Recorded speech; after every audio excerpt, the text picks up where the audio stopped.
அஷ்டமி, நவமி ஆகிய திதிகள் சுப காரியங்கள் செய்யக்கூடாது என கருதுவது ஏன்? அஷ்டமி என்றால் என்ன? சூரியனோட சந்திரன் இணையறனால தான் அமாவாசை அப்படின்னு நம்ம சொல்றோம்.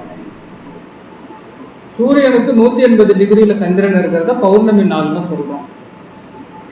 சூரியனுக்கும் சந்திரனுக்கும் இடையில 90 டிகிரி இருக்கும்போது அதுதான் அஷ்டமி, நவமி அப்படின்னு சொல்றோம். அஷ்டமி அப்படிங்கிறது 8ஆம் நாள். அந்த ஒரு 15 நாள் வளர்பிறையாகவும் 15 நாள் தேய்பிறையாகவும் நம்ம நாட்கள் கணக்கிட்டோம். இந்த வளர்பிறை 15 நாளில் 8வது நாளாக வர்ற அஷ்டமி வளர்பிறை அஷ்டமி. அமாவாசையிலேருந்து 8வது நாளாக வர்றது வளர்பிறை அஷ்டமி. பௌர்ணமியிலேருந்து 8வது நாளாக வர்றது தேய்பிறை அஷ்டமி. சதுர்கேந்திரம் அப்படின்னு சொல்லுவாங்க. அந்த சதுர்கேந்திரம் தான் அந்த 8ஆம் நாள் அஷ்டமி நாள்.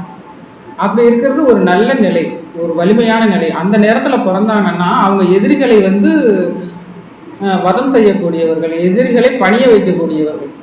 நிறைய கவர்மெண்ட் ஆஃபீஸரோட ஜாதகத்துல எல்லாம் பார்த்தோம்னா அந்த சூரியன் சதுர்கேந்திரத்தில் இருக்கும், இல்லைன்னா பௌர்ணமியாக இருக்கும்.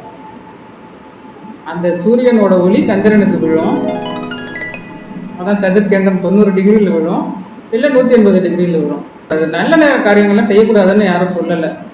ஏதோ சில ஜோதிடர்கள் சில நூல்களில் இடையில சில நூல்களில் சொல்லியிருக்கலாம்.